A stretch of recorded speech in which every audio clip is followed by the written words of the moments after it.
Tere, armas teeline! Mul on hea meel, et sa oled võtnud aega, et üheskoos võiksime mõtiskleda Jumala sõna üle. Tänase mõtiskluse alguseks loen teksti 62. psalmist ja see kõlab järgmiselt. Lootke tema peale igal ajal, rahvas. Valage välja oma südamed tema ette. Jumal on meile pelgupaigaks. Niisiis täna räägin praktilisest palveelust. Ja ma tahaksin kohe alguses küsida mõningad küsimused. Kõigepealt, milline näeb välja sinu palveelu? Aga kui tihti sa üldse palvetad? Kui tulihingeliselt? Kui innukalt? Või oled sa selline inimene, kes palvetab ainult siis, kui mingi häda on käes? Kas sa palvetad ainult selleks, et Jumalalt midagi küsida? Või sul on ka ruumi sinu palves, et tänada Jumalat selle eest, et ta on ja et ta on sul alati kättesaadav ja selle eest, mis ta on sulle teinud. Tooksin täna mõtiskluse alguseks siia juurde ühe lõigu Esimese kuningate raamatu 16. peatükist. Ja siin 33. salm ütleb järgmiselt. Ja Ahab valmistas Ašera kuju. Ahab tegi issanda Iisraeli Jumala vihastamiseks veel rohkem kui kõik Iisraeli kuningad, kes enne teda olid olnud. Ja just sel ajal elas ka tema kuningriigis Eelia. Kui kuningas Ahab tegi issanda Iisraeli Jumala vihastamiseks veel rohkem kui kõik Iisraeli kuningad, kes enne teda olid olnud. Eelia elu kõige dramaatilisemad hetked saabusid vastasseisu tõttu Karmile mäel. Selle uskumatu loo harvipunktis nägi Ahab ja tema kuningriik oma silmaga tõsiasja, et Jumal vastab palvetele. See oli unustamatu hetk Iisraeli ajaloos ja sellepärast on järsk muutus loo sündmuste käigus meie jaokski ootamatu. Kuid loen Esimese kuningate raamatu 19. peatükist ja kohe esimesest salmist alates. Esimese kuningate 19 ja esimesest salmist kohe edasi. Ahab jutustas Iisabelile kõik, mis Eelia oli teinud ja kuidas ta oli mõõgaga tapnud kõik prohvetid. Siis läkitas Iisabel käskija Eeliale ütlema, Jumalad, tehku minuga ükskõik mida, kui ma homme sel ajal ei tee sinu hingega, nagu sündis kõigi nende hingedega. Kui ta seda nägi, siis ta võttis kätte ja läks ära oma hinge pärast. Ta jõudis Beersebasse, mis kuulub Juudale, ja jättis oma poisi sinna. Ta ise aga käis kõrves 1 päeva teekonna ja tuli ning istus ühe leetpõõsa alla. Siis soovis ta oma hinges, et ta võiks surra ja ütles, küllalt. Nüüd, Jehova, võta mu hing, sest ma pole parem kui mu vanemad. Ja ta heitis maha ning ujunus magama leetpõõsa alla. Aga vaata, üks ingel puudutas teda ja ütles temale, tõuse üles, söö. Ja kui ta vaatas ennäe, siis oli ta peatsis üks kuumadel kividel küpsetatud kook ja kruus vett. Ta sõi ja jõi ning heitis jälle magama. Aga Jehova ingel tuli veel teist korda ja puudutas teda ning ütles, tõuse üles, söö, sest sul on veel pikk tee ees. Siis ta tõusis, sõi ja jõi ning käis selle söömaga rammuga 40 päeva ja 40 ööd kuni Jumala mäeni Hoorebini. Seal ta läks ühte koopasse ja ööbis seal. Ja vaata, temale tuli Jehova sõna, kes küsis temalt, mis sa siin teed, Eelia? Ja ta vastas, ma olen tõsiselt kihkunud Jehova vägede Jumala pärast, sest Iisraeli lapsed on hüljanud sinu lepingu.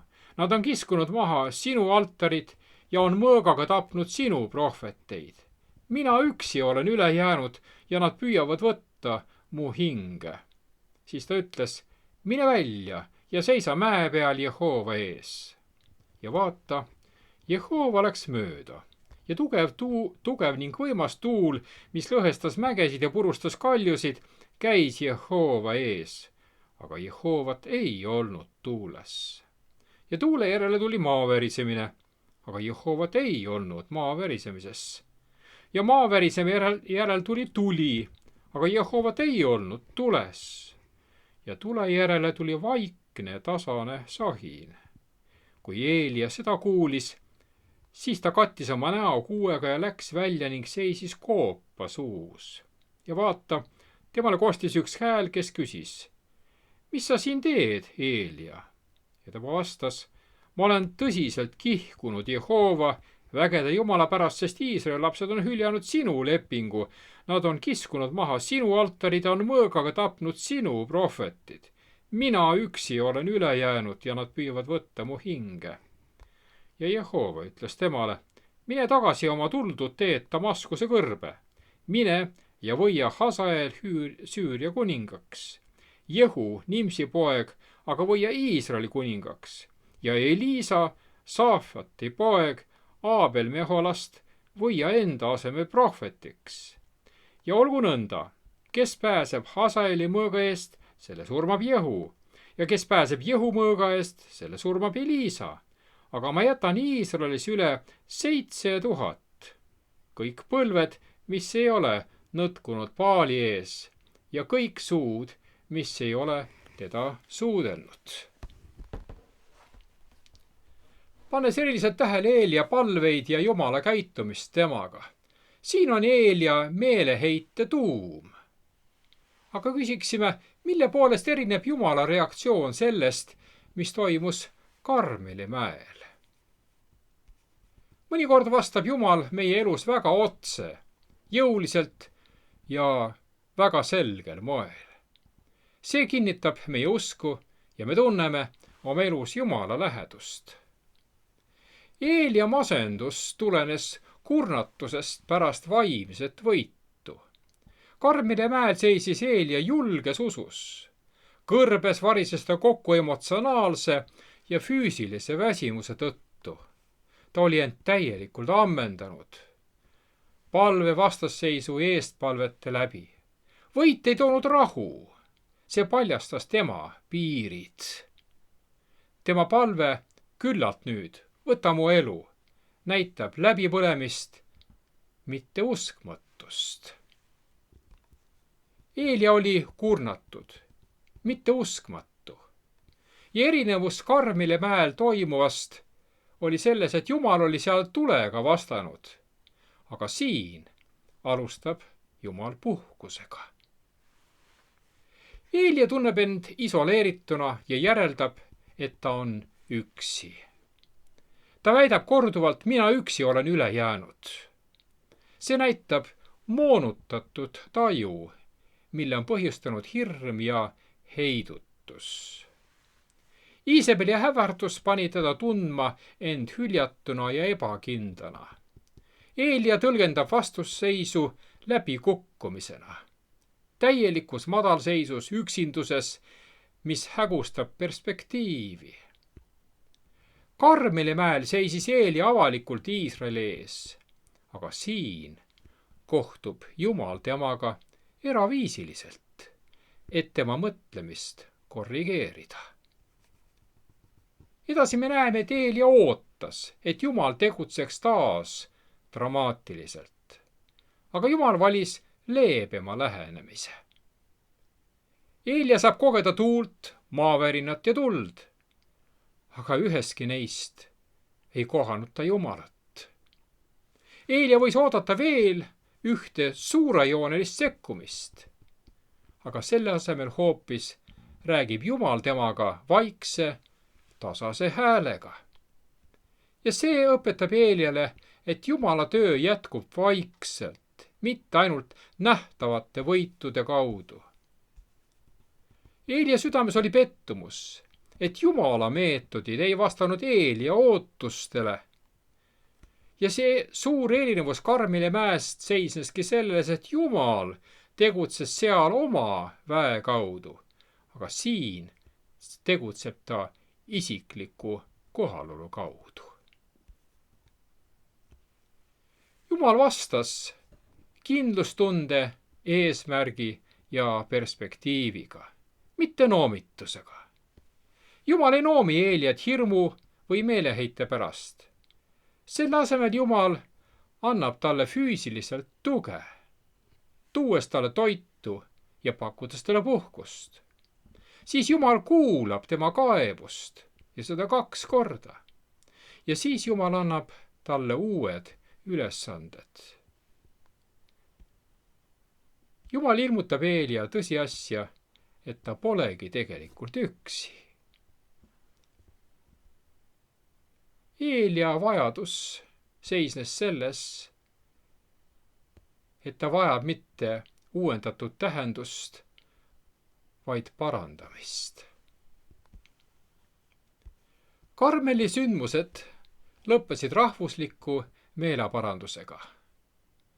Horeb lõpeb isikliku taastamisega. Teinekord meiegi kõhkleme ja anname järele kiusatusele mõelda, et on liiga raske järgida Jumalt vankumatus usus. Me ootame, et Jumal vastaks meile nii, nagu meie eeldame, saamata aru, et tema mõtted ja teed on meie omadest tublisti kõrgemad ja targemad, nii kui prohvet Jeesaja seda kinnitab 55. peatükis.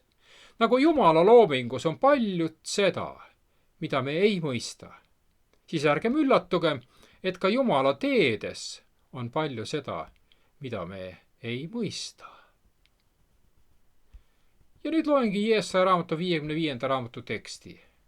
Aga minu mõtted ei ole teie mõtted, ütleb Jumal. Ja teie teed ei ole minu teed. Sest otse kui taevad on maast kõrgemal, nõnda on minu teed kõrgemad kui teie teed ja minu mõtted kõrgemad kui teie mõtted, ütleb Jumal. Just nii nagu Jumala loodu juures on palju, mida me ei mõista, ei tohiks me olla üllatunud, et Jumala teedel on samuti paljut, mida me ei mõista. Jumal, meie hea ja lahke isa, teab täpselt, mida mina ja sina vajame. Kuidas me saaksime olla piisavalt vaikselt, et teda usaldada ja hoida oma pilku temal kogu selle aja? Võib-olla oled sa palvetanud millegi pärast pikka aega, ehk isegi aastaid, ja näib justkui poleks Jumal sinu palveid kuulnud. Piibel kinnitab meile, öeldes, paluge ja teile antakse. Ja lisatakse veel, kui me midagi tema tahtmist mööda palume. Kuidas sa seda mõistad? Piiblis on meil näide ühest naisest, kelle nimi oli Hanna, kes palvetas millegi väga konkreetse pärast. Alul näis, et Jumal ei vastanud Hanna palvetele, aga naine oli järjekindel ning Jumal vastas endale teadaoleval ajal ja oma tahte kohaselt. Mõnikord süvendab ootus meie lähedust Jumalaga. Õpime temaga kõndides ka teda rohkem usaldama. 62. psalm ütleski, lootke tema peale igal ajal. Valage välja oma südamed tema ette, Jumal on meile pelgupaigaks. Sõna lootke tähendab siin kontekstis küll usaldamist. Kas me usaldame, et ta tõepoolest teab, mis on parim, isegi kui me ei näe kohest vastust oma palvetele? Kas me usaldame, et ta vastab lõpuks temale teadaoleval ajal ja moel?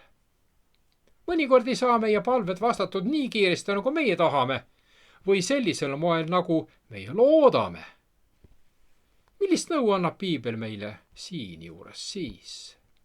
Esiteks, otsi Jumala tahet, mitte enda oma. Mattuse 6. peatükk ütleb, sinu riik tulgu, sinu tahtmine sündigu nagu taevas, nõnda ka maa peal. Ja 1. Johannese 5. peatükk teatab meile, ja see ongi see julgus, mis meil on tema ees, et kui me midagi tema tahtmist mööda palume, siis tema kuuleb meid. Kuna me teame, et ta meid kuuleb, mida tahes me paluksime, siis teame ka, et meil on käes need palved, mis me oleme temalt palunud. Teine moment asja juures, kaalu oma ajendeid. Õpetussõnade 16. peatükk teatab, kõik mehe teed on ta enese silmis selged, aga issand katsub vaimud läbi. Jakobuse 4. peatükk ütleb, te palute aga ei saa, sest te palute halva jaoks, tahtes seda kulutada oma lõbudeks. 3. moment, mõtle järele, kas sa ehk hellitad mingit pattu. 66. psalm ütleb, kui oleksin näinud oma südames nurjatust, ei oleks issand mind kuulnud. Ja 1. Peetruse 3. peatükk ütleb, sest issanda silmad on õiglaste poole ja tema kõrvad on lahti nende anumistele, aga issanda pale on nende vastu, kes teevad kurja. Issand on õelatest kaugel, aga ta kuuleb õigete palveid. Järgmine moment, püsi Jumalas ja tema sõnas. Johannese 15, kui te jääte minusse, ütleb Jeesus, ja minu sõnad jäävad teisse, siis paluge, mida te iganes tahate ning see sünnib teile. Järgmine moment. Kui sa palvetad, siis ka usu. Hebra 11 ütleb, aga ilma usuta on võimatu olla meelepärane, sest kes tuleb Jumala juurde, peab uskuma, et tema on olemas ja et ta annab palga neile, kes teda otsivad. Seega siis Jumal kindlasti vastab. Jakobuse 1. peatükk, aga ta palugu usus, ilma kahtlemata, sest kahtleja sarnaneb tuule tõstetud ja sinna tänna paisatud merelainega. Markuse 11 ütleb, seepärast ma ütlen teile, kõike, mida te iganes palves endale palute, uskuge, et te olete saanud ja see saabki teile. Ja Mattuse 21. peatükk ütleb, ja kõike, mida te iganes palves palute uskudes, seda te saate. Järgmine moment. Mõtle, milline on sinu südame olukord? Kas sinu südame hoiak on alandlik või ennast täis ja uhke?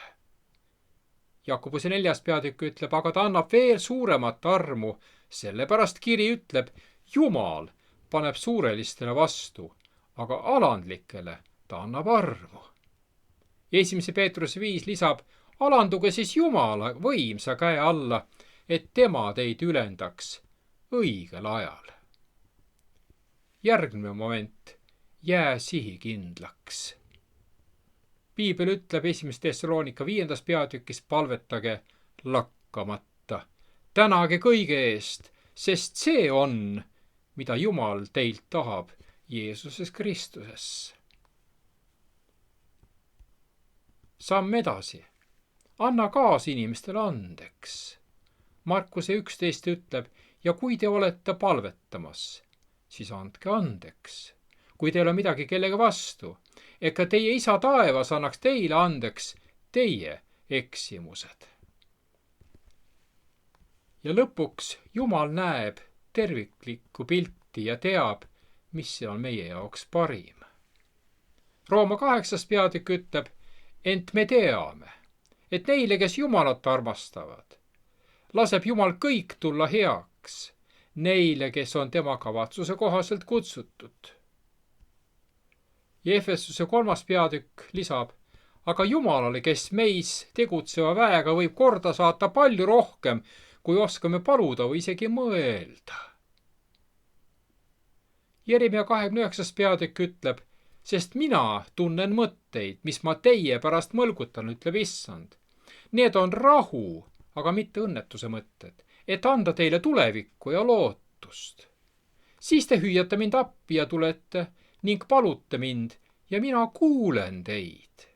Ja te otsite mind ja leiate minu, kui te nõuate mind kõigest oma südamest. Mõnikord on tema vastus seesugune, nagu ta ütles kord Paulusele, sulle piisab minu armust. Oluline tõsiasi, mis määrab ära, kuidas reageerime näivalt justkui vastuseta jäävatele palvetele, on meie pilt Jumalast. Kui me näeme Jumalat kellegi kaugena, kes meist ei huvitu, siis meie sõprus temaga nõrgeneb. Aga sellistel aegadel otsi piiblist tõendeid tema armastusest ja hoolitsusest sinu vastu ning palveta, et sinu moonutatud pilt temast saaks Jumala sõna läbi korrigeeritud. Jeesus võttis aega, et oma jüngritele ja seega ka minule ja sinule õpetada meid palvetama. Ja siinjuures on kohane pöörduda Mattuse 6. peatüki juurde, kust me leiame Jeesuse nõuande palvetamise kohta, eriti avaliku palvetamise kohta. Oluline on kohe alguses selgitada, et hinnangu andmine kellegi palveelu kohta pole üldsegi teema. Igasugust siirast suhtlust inimese ja Jumala vahel tuleb austada. Meie eesmärk ei ole kriitika, vaid kasv, õppimine sellest, kuidas Jeesus ise palvet mõistis. Aga miks Jeesus avaliku palve suhtes kriitiliselt sõna võttis? Mattuse 6. peatükis hoiatab Jeesus palvetamise eest viisil, mis on taotluslik, et lähedal olijad seda näeksid ja imetleksid. Esmapilgul võib see kõlada avaliku palve täieliku tagasilükkamiseni, aga pühakiri näitab selgelt, et avalik palve iseenesest ei olegi üldse probleem. Meil on piiblis mitmesuguseid näiteid avaliku palve kohta. Näiteks Joosafati palve 2. ajaraamatu 20. peatükis. Ja kuningas palvetab avalikult rahva ees. Ja palvel on toona siis iseloomulik joon. See on alandlik, jumalakeskne ja lepinguteadlik. Lisaksime siia veel juurde Jeesuse ülempreesterliku palve, millise leiame Johannese evangeeliumi 17. peatükist.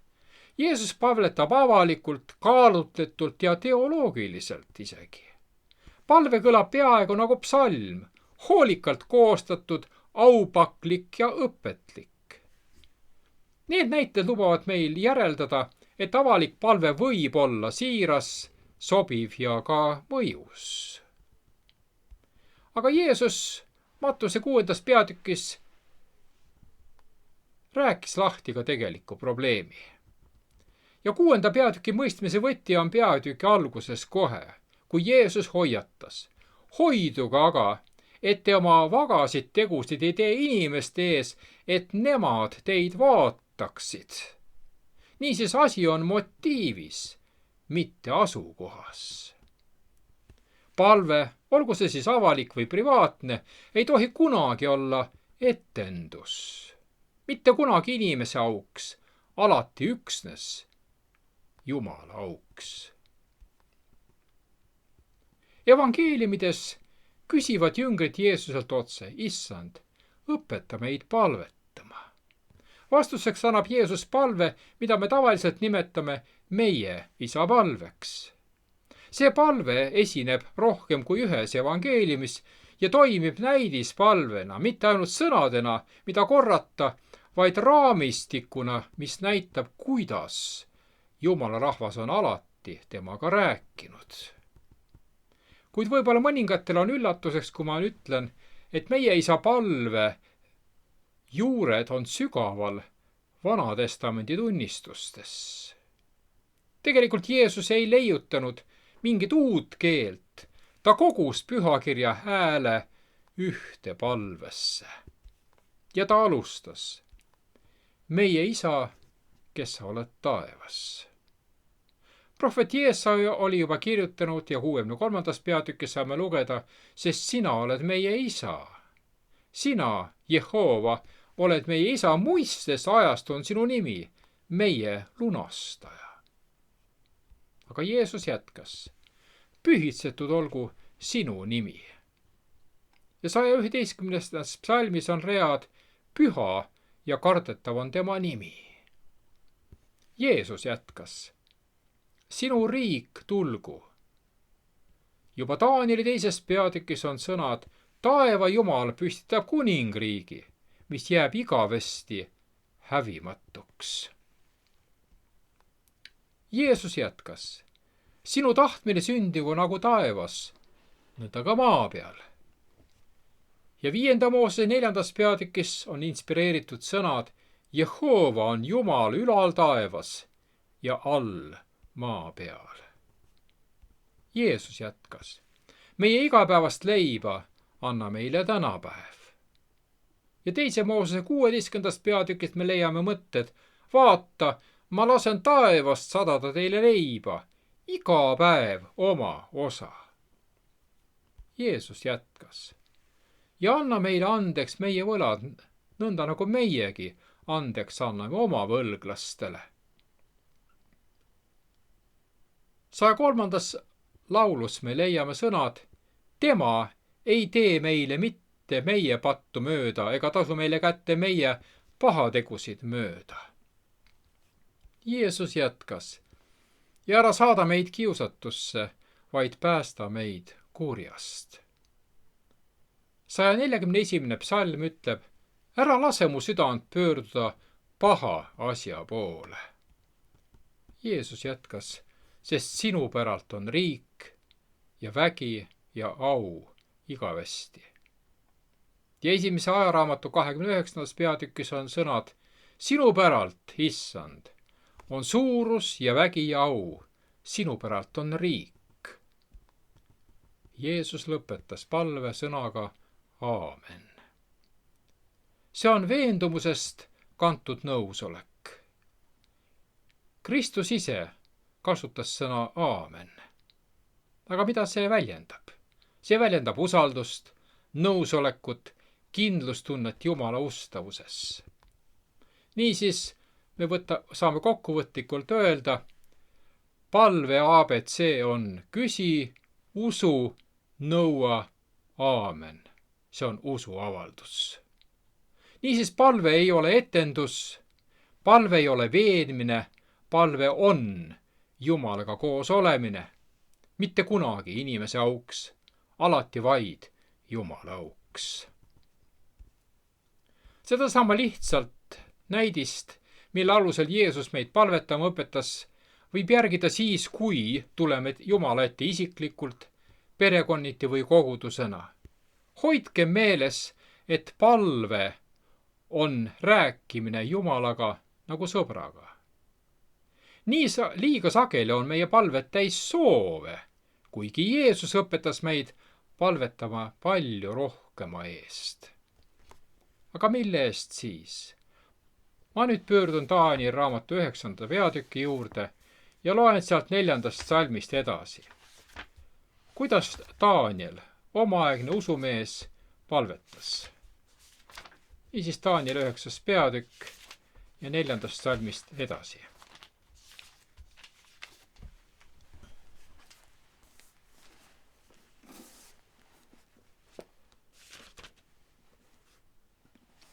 Ma palusin Jehoovat, oma Jumalat, tunnistasin ja ütlesin: oh issand, sina oled suur ja kardetav Jumal, kes peab lepingut ja osutab heldust neile, kes teda armastavad ja tema käske peavad. Me oleme pattu teinud ja eksinud, oleme olnud ülekohtused ja oleme hakanud vastu, oleme taganenud sinu käskudest ja kohtuseadustest. Me pole kuulanud sinu sulaseid prohveteid, kes sinu nimel kõnelesid meie kuningaile, vürstidele, vanemaile ja kogu maa rahvale. Sinul, issand, on õigus, aga meil on häbi silmis, nõnda nagu tänapäeval on Juuda meestel ja Jeruusalemma elanikel ja kogu Iisraelil, lähedastel ja kaugetel kõigis maades, kuhu sa nad oled pillutanud, truudusetuse pärast, mida nad sinule osutasid. Jehova, meil on häbi silmis, meie kuningail, meie vürstidel ja meie vanemail, et me oleme sinu vastu pattu teinud. Issandal, meie Jumalal on halastus ja andeksand, kuigi meie oleme hakanud temale vastu ega ole kuulanud Jehova oma Jumala häält, et oleksime käinud tema õpetuste järele, mille ta pani meie ette oma sulaste prohvetite läbi. Vaid kogu Iisrael on astunud üle sinu käsuõpetusest ja on taganenud sellest ilma, et oleks võtnud kuulda sinu häält. Seepärast on meie peale valatud see sajatus ja vanne, mis Jumala sulase Moosese käsuõpetuses on kirja pandud, sest me oleme tema vastu pattu teinud. Ja tema on tõeks teinud oma sõnad, mis ta meie ja meie valitsejate kohta, kes meie üle valitsesid, oli rääkinud, tuues meile nii suure õnnetuse, mille sarnast ei ole sündinud kogu taeval, nagu see sündis Jeruusalemmas. Nõnda nagu Moosese käsupetus on kirjutatud. Nõnda tuli kogu see õnnetus meie peale. Aga me ei ole Jehova oma Jumala palet mitte leevendanud, et oleksime pöördunud oma süütegudest ja tähele pannud sinu tõde. Sellepärast oli Jehova valvas ja tõi selle õnnetuse meie peale. Sest Jehova, meie Jumal, on õiglane kõigis oma tegudes, mis ta teeb. Meie aga ei ole kuulanud tema häält. Ja nüüd, Issand, meie Jumal, kes oled oma rahva Egiptusemaalt ära toonud oma vägeva käega ja oled teinud enesele nime, nagu see tänapäeval on. Meie oleme pattu teinud ja õelad olnud. Issand, kõigi su õiglaste tegude pärast pöördugu ometi su viha ja raev su linnalt Jeruusalemmalt, su pühalt mäelt, sest meie pattude ja meie vanemate süütegude pärast on Jeruusalemm ja sinu rahvas saanud teotuse aluseks kõigile meie naabritele. Ja nüüd, meie Jumal, kuule oma sulase palvet ja anumisi ja lase oma palve paista oma hävitatud püha mu peale iseenese pärast, Issand. Pööra, mu Jumal, oma kõrv ja kuule, ava oma silmad ja vaata meie hävingut ja linna, millel on pandud sinu nimi, sest me ei heida oma anumisi sinu ette mitte oma õiguse pärast, vaid sinu suure halastuse pärast. Issand, kuule, Issand, anna andeks, Issand, pane tähele ja tee teoks iseenese pärast, mu Jumal, ära viivita. Sest sinu linnale ja sinu rahvale on pandud sinu nimi. Niisiis selles Danieli palves me näeme neid olulisi elemente, mis võiksid ka minu ja sinu igapäevastes palvetes olla. Esimene, mida me kindlasti siin kohe märkame, on kiitus. Kiitusena välja öeldud sügav imetus selle eest, kes Jumal on ja milline ta on. Kui tahaksin siia juurde lugeda veel 2 salmi 103. Taaveti laulust. Laul 103 ja 1. ja 2. salmi. Kuulake, kuidas siin on see kirja pandud. Kiida mu hing Jehovat ja kõik, mis mu sees on, tema püha nime. Kiida mu hing Jehovat ja ära unusta kõiki tema heategusid. See on kiituslaul, kaunis kiituslaul Jumalale. Mõtle sinagi arvukate nimede, Jumala nimede ja tema võrratu iseloomu üle. Kiida teda selle eest, et ta on sinu lunastaja, et ta on sinu päästja, lohutaja, tervendaja, hea karjane, algus ja ots ning kalju, kui nimetada vaid mõnd neist. Teine asi, mida me Danieli palvest näeme, on ülestunnistus ja andeks palumine. Kui me leiame end rääkimas Jumalaga ja jääme temasse, ei saa me lubada, et miski hoiaks meid tagasi või jahutaks meid temast. Mida ligemal me oleme temale, seda rohkem näeme, kui vääritud ja viletsad me oleme. See paneb meid anuma, et ta kõrvaldaks meie patud ja kujundaks meie iseloomu enesesarnaseks. Kui me ootame, et Jumal meile andeks annaks, siis peame olema valmis andeks andma ka oma kaasinimestele. Piibel ütleb, tunnistage siis üksteisele patud üles ja palvetage üksteise eest, et te saaksite terveks. Õige inimese mõjuvõimas eestpalve saadab palju korda, kinnitatakse Jaakobuse 5. peatükis. Ja vaadake, alles siis saabub aeg esitada oma palvesoovid. Milliste raskustega seisad sina silmitsi seoses oma perekonna, sõprade tervise, rahaasjade, töö või õpingutega? Kus sa konkreetselt vajad Jumala juhtivat kätt? et ta näitaks sulle teed. Kes vajab sinu abi ja kuidas saad sina parimal moel seda anda? Palveta just nende kindlate valdkondade ja inimeste pärast ning palu, et Jumala tahe teostuks. Ja siis tuleb jällegi tänamine. Philippi 4. peatükis öeldakse, ärge muretsege ühtigi, vaid laske kõiges oma palumised palve ja anumisega ühes tänuga saada Jumalale teatavaks. Mõtle sinagi hetkeks oma elus juba olevatele õnnistustele. Võimalik, et sul tulevad meelde mingid eredad sündmused, aga mida öelda pisiasjade kohta, mida võtame tihti justkui iseenesest mõistetavatena? Oleme Jumala õnnistuste pidevad vastuvõtjad, kas pole nii? Kuid ometi toome talle vähe tänu ja kiitust selle eest, mida ta on meile juba teinud ja täna veel teeb. Mõtle siis hetkeks, millest on sinul vaja Jumalat kiita. Mida talle üles tunnistada, mida temalt paluda ja mille eest teda tänada. Keegi on öelnud, et Jumal teab ju kõike. Aga miks me peaksime siis Jumalat paluma, kui ta kõike teab? See pole vajalik mitte selleks, et Jumal saaks teada, kes me oleme, vaid et võimaldada meil vastu võtta teda. Palve ei too Jumalat alla meie juurde, vaid viib meid üles tema juurde. Jumal teab muidugi meie soove ja vajadusi, tema loeb meie südame iga kavatsust. Aga palvetamine on hea meile.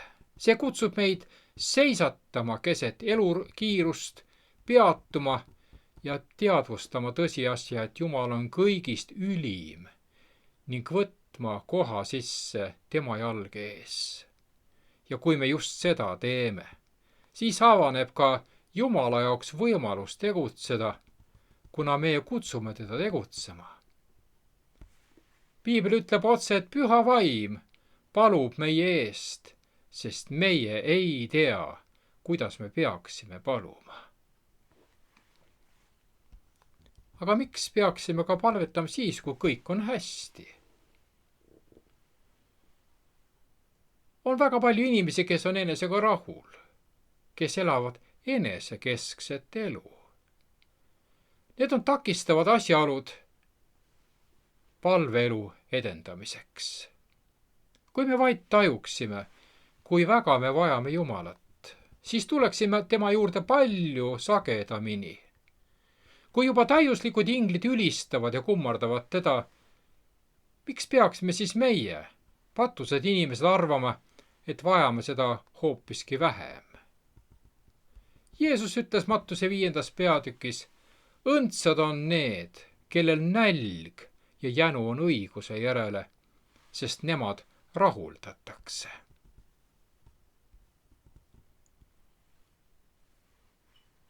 Milline on aga usu tähtsus palves?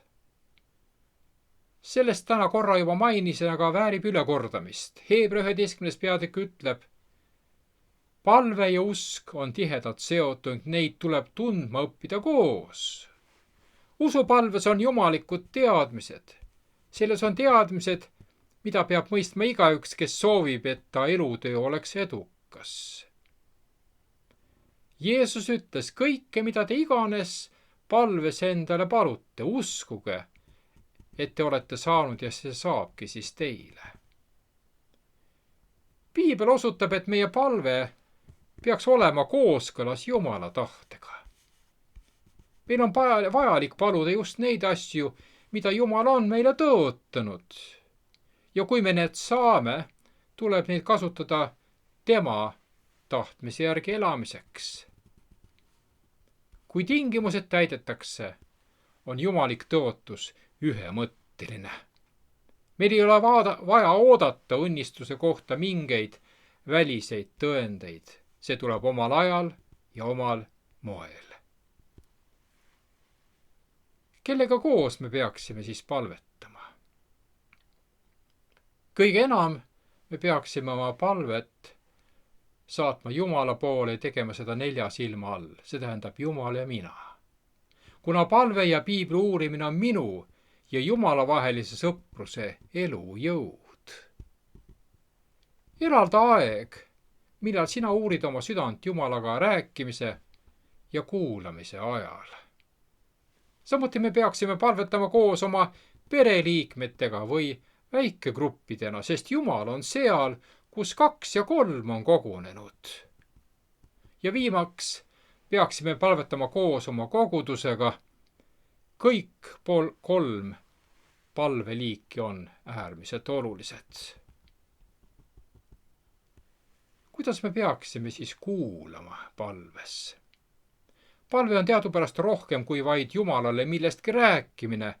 Meil on ühtaegu vaja lubada temal meid jutumärkides kärpida, et meie elust meile rääkida. Selgeim ja kindlaim viis seda teha on lugeda piiblit ning põimida pühendushetkes kokku palve ja piibli uurimine. Ole ettevaatlik, et sa ei tühjendaks oma meelt ega kuulaks oma mõtteid, vaid õpiksid tundma Jumala mõtteid Jumala sõnast piiblist. Kui me vaid mõtleksime ja räägiksime rohkem Jeesusest ja vähem iseendast, siis kogeksime palju enam tema ligiolekut. Kui me võtame kuulda oma kahtlusi ja hirme või püüame lahendada kõike, millest me selgesti arugi ei saa, enne kui meil on usku, siis probleemid vaid lisanduvad ja söönevad. Aga kui me tuleme Jumala juurde tundes oma abitust ja sõltuvust, nagu me tegelikult olemegi, ja alandlikus usaldavas usus esitame oma vajadused temale, kelle tarkus on piiritu, kes näeb kõike kogu maailmas ja kes valitseb kõike oma tahte ja sõna läbi, siis tema suudab ja tahab vastata meie hüüdele ja laseb valgusel paista meie südamesse. Iga hing võib kiituse tiivul tõusta taevale lähemale. Jumalat teenitakse taevases õukonnas laulu ja muusikaga ning kui meie väljendame oma tänulikkust, sarnaneb meie teenistus enam taevaste hulkade teenistusega. Sellepärast mingem oma Jumala ja looja ette aukartliku rõõmuga, milles on tänulaulu ja pillihäält. Peatse kohtumiseni.